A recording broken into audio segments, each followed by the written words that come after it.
Hello everyone, कैसे हैं आप लोग। आप लोगों में से कई लोगों का ये क्वेश्चन था कि सेल्फ स्टडी करना चाहिए या फिर कोचिंग लेना चाहिए। कब, कैसे, कहाँ, कौन सा कोचिंग लेना चाहिए, सब कुछ वगैरह वगैरह बहुत कुछ क्वेश्चंस आ रहे थे।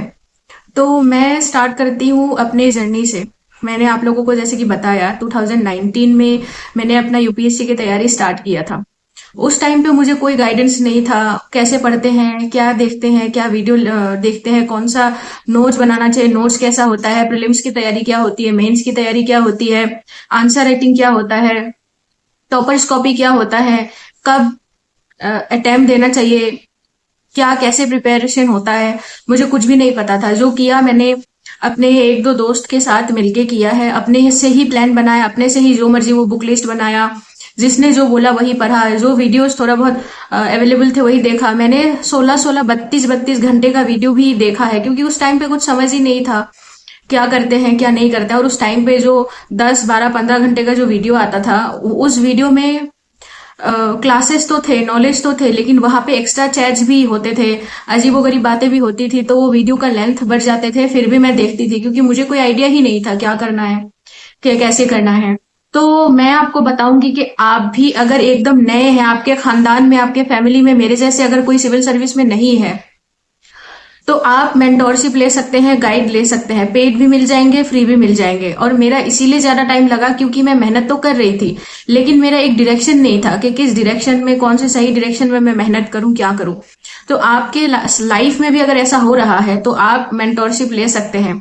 और आते हैं अभी बेसिक की बात। अगर आपको भी मीडियम चेंज करना है, जैसे इंग्लिश करना है, हिंदी करना है, लेकिन लैंग्वेज में कुछ दिक्कत है, कॉन्सेप्ट में दिक्कत है, आपके सब्जेक्ट्स कुछ और थे लेकिन यूपीएससी में सब्जेक्ट कुछ और है, तो तब भी आप फ्री कोर्स भी कर सकते हैं। पेड कोर्स भी छोटा मोटा मिल जाता है। अगर आप फुल कोर्स कोई कोचिंग से नहीं भी लेंगे तब भी चलेगा। और उसके बाद मेंस की तैयारी भी अगर आपको नहीं पता है कि कैसे मेंस की तैयारी होती है, आंसर राइटिंग कैसे होते हैं, ऐसे राइटिंग कैसे होते हैं, एथिक्स कैसा होता है, क्या कॉन्सेप्ट है, क्या केस स्टडी है, जैसे मुझे नहीं पता था, लेकिन मैंने कोई कोर्स नहीं लिया, कुछ भी नहीं पता था। वो लेक्सिकन का बुक आता है और क्या क्या बुक आता है वो सब कुछ मैंने ले लिया। फिर केस स्टडीज विजन का ले लिया, बाजीराम का हैंडी टेन नोट्स ले लिया, बहुत कुछ लिया, लेकिन कुछ समझ ही नहीं आया। तो आपको भी अगर कोई गाइड नहीं है, अगर आपको भी नहीं पता है, तो आप ऐसे सब्जेक्ट स्पेसिफाई करके भी कोई कोर्स फ्री में भी ले सकते हैं और पेड में भी ले सकते हैं। टेलीग्राम में भी कई सारे कोर्सेस अवेलेबल है, बहुत सारे टीचर्स का, तो आप वो भी ले सकते हैं। अब मैं अपनी बात करती हूँ। मैंने 2019 में यूपीएससी की तैयारी की थी। 2019 से लेकर 23 यानी पहले अटेम्प्ट तक मैंने कोई कहीं से कैसा भी कोई कोचिंग नहीं लिया, ना प्रीलिम्स के लिए ना मेंस के लिए। बस मैंने हाँ टेस्ट सीरीज लिया था उस टाइम पे, विजन आईएएस, ओनली आईएएस, और उसके बाद इनसाइड आईएएस, आईएएस बाबा, ऐसे करके कुछ टेस्ट सीरीज होते थे।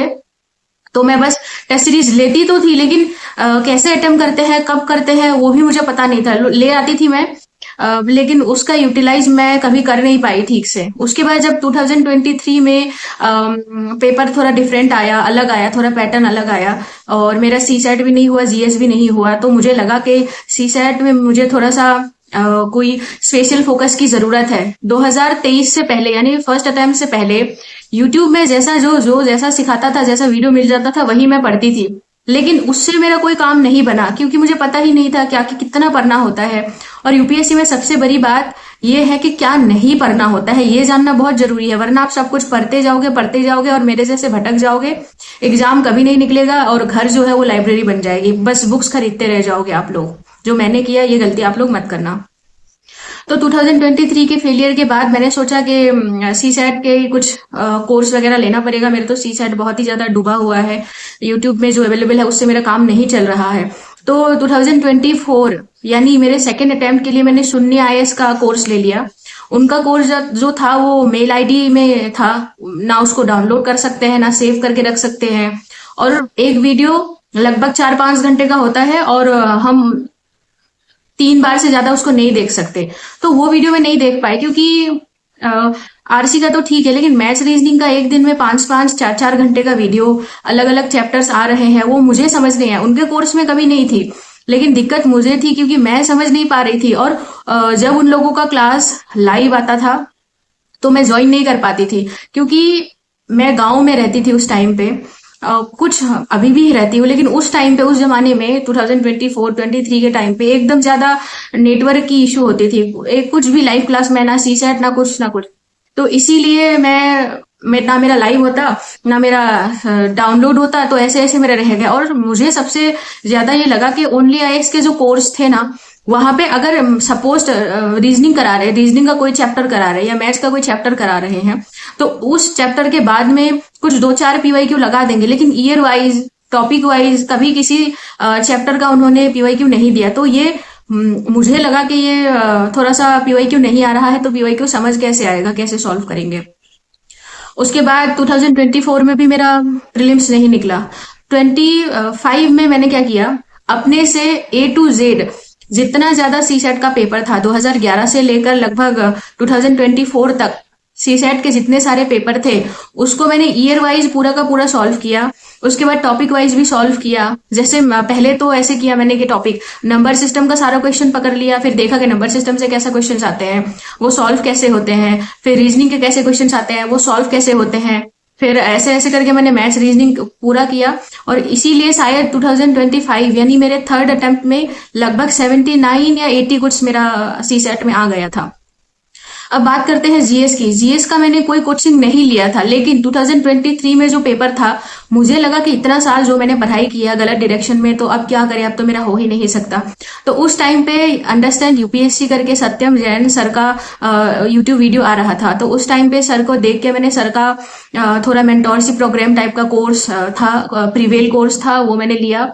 उसके बाद 2024 एंड 25 में मैंने अंडरस्टैंड यूपीएससी से ही मेंस का आंसर राइटिंग सीखा, उनका कॉन्क्वर करके कोर्स था। तो 2024 में भी मैंने कॉन्क्वर का कोर्स लिया, और 2025 में भी मैंने कॉन्क्वर का कोर्स लिया। उसके वजह से मैंने आंसर राइटिंग सीखा, नोट मेकिंग सीखा, मेंस का प्रिपरेशन कैसे होता है वो सारा सीखा। और सर के जीएस के पेपर के लिए सर मैथ सीरीज सिखाते थे, वो अब भी अवेलेबल है प्रीलिम्स के लिए, तो उनका मैथ सीरीज भी मैंने देखा, और सर ने गाइड भी किया कि प्रीलिम्स की तैयारी कैसे होती है, पीवाईक्यू रिसर्च क्या होता है क्या नहीं होता है। तो ऐसे मेरा जीएस सुधर गया।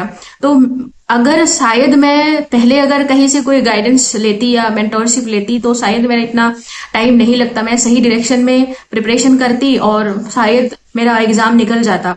तो इसीलिए मेरा 7 साल लग गया, क्योंकि पहले 2019 से लेकर 2023 तक जितना भी मैंने प्रिपरेशन किया, सब कुछ मैंने गलत डायरेक्शन में किया, और जो मिला मार्केट में वो सब कुछ मैंने खरीद लिया है। तो आप ये गलती बिल्कुल मत कीजिए। अगर आप, कोई शर्माने की बात नहीं है, अगर आपको कोई मेंटोरशिप चाहिए तो आप ले सकते हैं, फ्री में भी है, पेड में भी है। और अगर आपको लगता है कि आपके खानदान में, आपके फैमिली में कोई है, या फिर जो यूट्यूब में टॉपर स्टॉक है, उससे अगर आपका जो डायरेक्शन है वो क्लियर है, तो आपको लेने की जरूरत नहीं है। Thank you so much.